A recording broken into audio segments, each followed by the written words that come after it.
Good morning. My name is Kathy Kendall-Tackett, and I'm the editor-in-chief of Proclaris Press. And today we're actually happy to have Donna Walls with us. Donna is a nurse and lactation consultant. She's also a master master herbalist and certified aromatherapist. She is the author of Growing Green Families, which is published by Proclaris Press. And today, Donna is going to actually talk to us a little bit about what are some things families can do to sort of clean up the toxins in their home. So Donna, what can family do? Where can we start?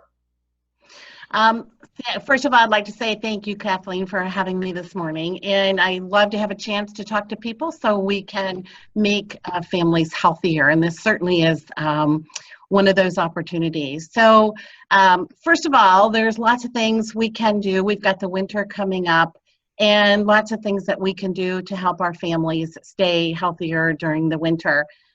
Some of the things that I especially like to do during this season is if you do start to get a cold for your kids or yourself, one of my favorite things is eucalyptus essential oil. So if you start the snuffles and you have a concern and kind of get that feeling that the cold is coming on, a couple things that you can take, I wouldn't do for my kids, but for you as an adult, is can eat a raw clove of garlic. I always say I think part of the reason it works is because of its antimicrobial properties. The other part of it is that nobody's going to be around you with a cold. So it kind of keeps people at bay that might be sick as well. So a raw clove of garlic, maybe even 2 days in a row, is a good way to do that. The eucalyptus oil is a sure bet. All you need to do is get a small pan of water, put it on the stove, kind of bring it to a simmer, not a boil, and put maybe 8 to 10 drops of the eucalyptus oil in it and breathe in the steam. Do that 2 or 3 times a day. It really helps to open up your respiratory tract, but it also helps to kill all the bugs in there. Now, if you have a young child or a baby, probably not best to put them right over the pan and breathe in the steam. But what you can do is just kind of sit on the floor in the kitchen close to the stove and kind of let it just kind of fill up the air in the kitchen. So read a book while the eucalyptus does its work. The other thing that we see a lot during the winter is dry skin. So especially if you have a lot of problems with dry skin, one of my favorite healing herbs that you can use so many different ways is calendula. It's very, very healing. When you look at the research, it actually stimulates the growth of healthy tissue. So you can make it into or add one of your basic creams.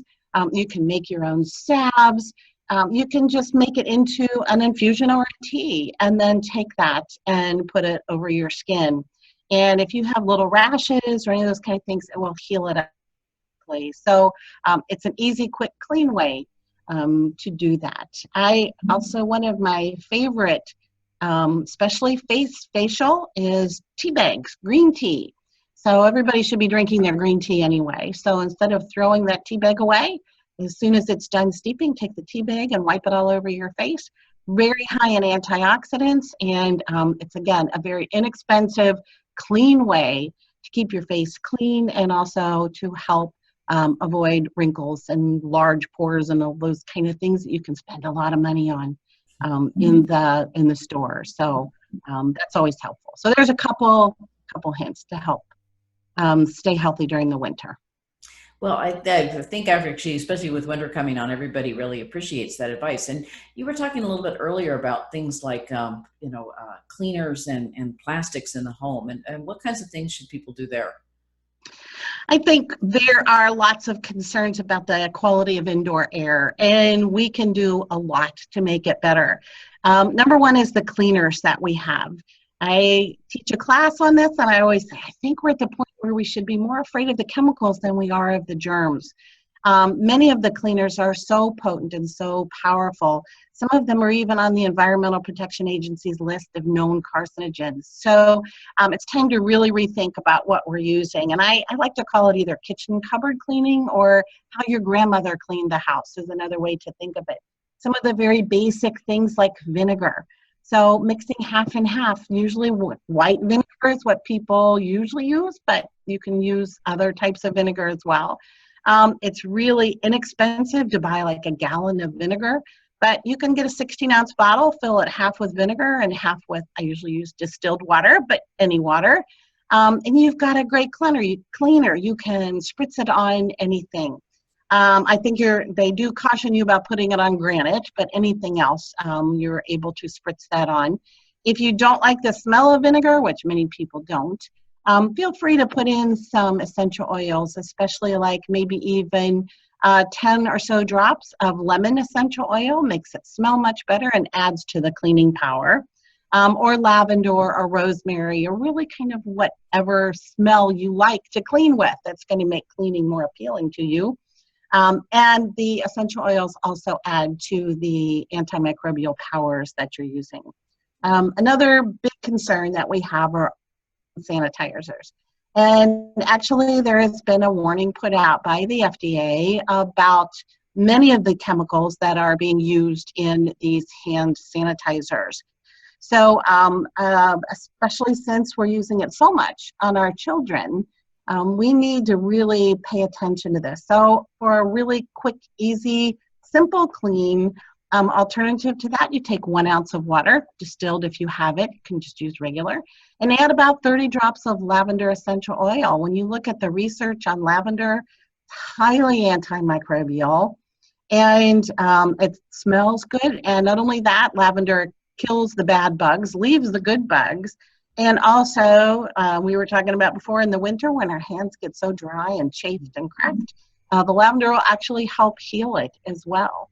So I know many schools are starting to switch over to more natural hand sanitizers, especially since the FDA put out the ban. Really looking at more natural ways to help kids keep their hands clean and reduce the spread of germs in schools. This is an easy way for you to be able to do that.